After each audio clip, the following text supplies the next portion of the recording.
This is Jonas J. Campbell from That Park Place, and this is Everything Woke About Firebuds, the GLAAD-nominated Disney Junior series aimed at children as old as 7 years old and as young as 2. Episode 4A, Picnic Pile-Up. Picnic Pile-Up. Mommy, are the tortillas ready yet? Ya casi, Violet. Almost. Interracial family for diversity points. Also, this is very minor, but this mom has brightly colored hair, less feminine clothing, and is obviously signaling for a non-traditional beauty standard. Big of Von Ambrose household. Hyphenated last names to defy the patriarchy. Hi, Mr. Ambrose. It's Bo Biani. And this roommate that lives with them has yet another name. I guess I'm relieved she's not married to her car, but it does bring up a question. If these vehicle people are viewed as persons, are they subservient to their human counterparts? Do they have free will to come and go as they please and responsibilities within society? Or even simply put, whose name gets put on the lease? If they do, then that's a lot of hyphenation. It's hard to see past the mess in the kitchen.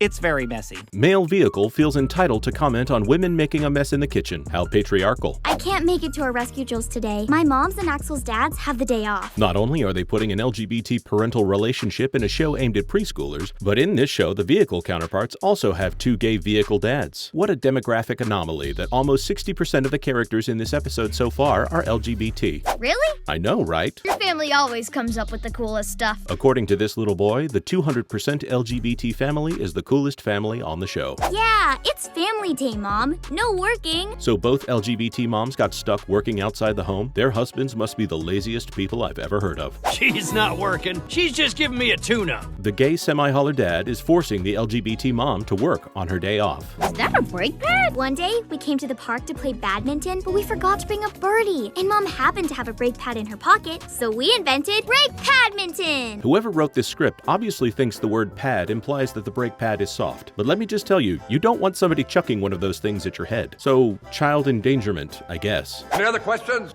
I've got a hunch. It's time for lunch. That's our lunch chant. Lunch chant? I know. They make up the coolest things. The 200% LGBT family is the coolest family ever in a show marketed to preschoolers. Before we eat, let's take a moment to express an attitude of gratitude. The appropriation of religious sacrament for secular mockery in a show aimed at preschoolers. And I'm grateful that you're all going to try my tacos before they get cold. Double sacrilege. Where are you going? We have to see if anyone's hurt.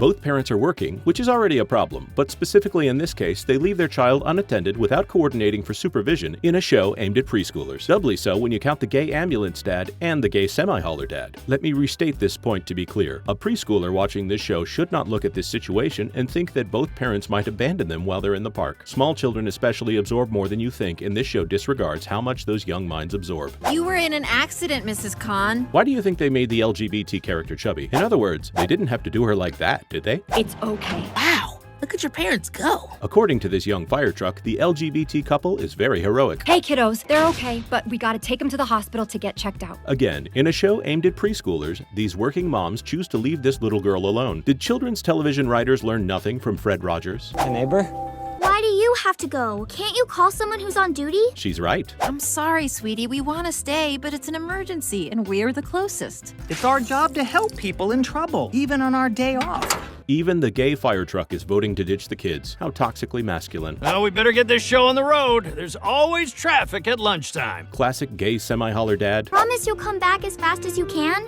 Fast as we can. If I know my Disney, both of these parents are about to die in a shipwreck. Remember, cariño, no matter what pops up, you mean more to us than anyone. Why are they leaving their daughter in this park? They have multiple vehicles and multiple passenger seats. Is there something more important that they don't want to move?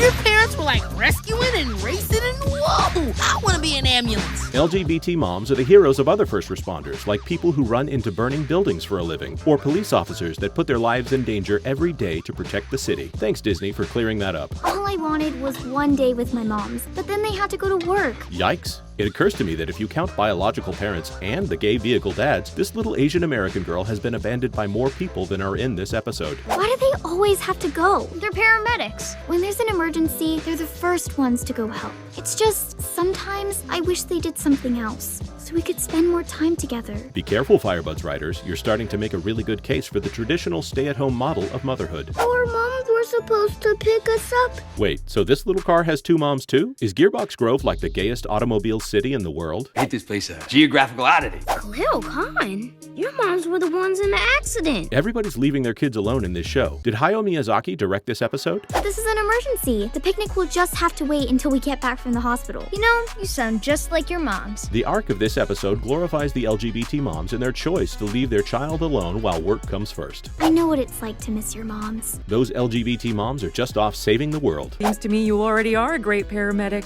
just like your parents. The music swells and the show acknowledges that the LGBT moms are the aspirational figures in a show aimed at preschoolers. Now that you've stuffed your faces, Team Supercharger is ready for a rematch. This episode of a children's show aimed at preschoolers ends with the heroes playing a game where multi-ton vehicles chuck automobile parts back and forth as they move quickly in close, unprotected proximity to children and other pedestrians on a rooftop. Don't forget to like, subscribe, and turn on the notification bell. Is there anything we missed? Is there something else you'd like us to cover? For more, subscribe to this channel, follow me on Twitter @JonasJCampbell, or stay tuned to thatparkplace.com.